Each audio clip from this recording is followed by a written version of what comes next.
മൂവാറ്റുപുഴ രണ്ടാർക്കരയിൽ വയോധികയും കൊച്ചുമകളും മുങ്ങിമരിച്ചു. രണ്ടാർക്കര സ്വദേശികളായ ആമിന, കൊച്ചുമകൾ ഫർഹ ഫാത്തിമ എന്നിവരാണ് മരിച്ചത്.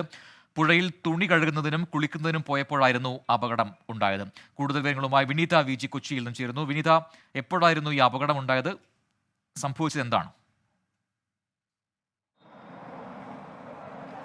പ്രജിൻ, ഇന്ന് രാവിലെ 11:30 ഈ അപകടം ഉണ്ടാകുന്നത്. ഈ മുത്തശ്ശിയോടൊപ്പം ഈ രണ്ട് കുട്ടികൾ, അതായത് ഫർഹ ഫാത്തിമ, അതോടൊപ്പം തന്നെ സഹോദരി ഫന ഫാത്തിമ എന്നിങ്ങനെയുള്ള രണ്ട് കുട്ടികൾ, അവർ പുഴയിലേക്ക് കുളിക്കുന്നതിനും തുണികളും മറ്റും കഴുകുന്നതിനുമായാണ് അവർ ആ പുഴയിലേക്ക് ഇറങ്ങിയത്. ഇതിനിടയിലാണ് ഈ അപകടം ഉണ്ടാകുന്നത്. എങ്ങനെയാണ് അപകടം ഉണ്ടായതെന്നുള്ള കാര്യം വ്യക്തമല്ല.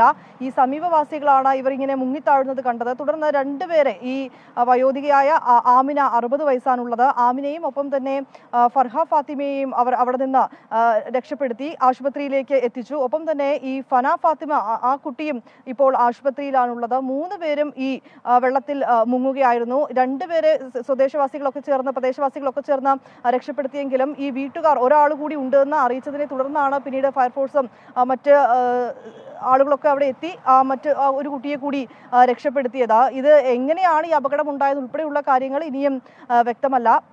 നിലവിൽ 60 വയസ്സുള്ള ആമിന, ഒപ്പം തന്നെ കൊച്ചുമകൾ ഫർഹ ഫാത്തിമ എന്നിങ്ങനെ 2 പേരാണ് മരിച്ചത്. ഫർഹ ഫാത്തിമയുടെ സഹോദരി ഫന ഫാത്തിമ ഇപ്പോൾ ആശുപത്രിയിൽ ചികിത്സയിലാണുള്ളത്. 10 വയസ്സാണ് ആ കുട്ടിയുടെ പ്രായം.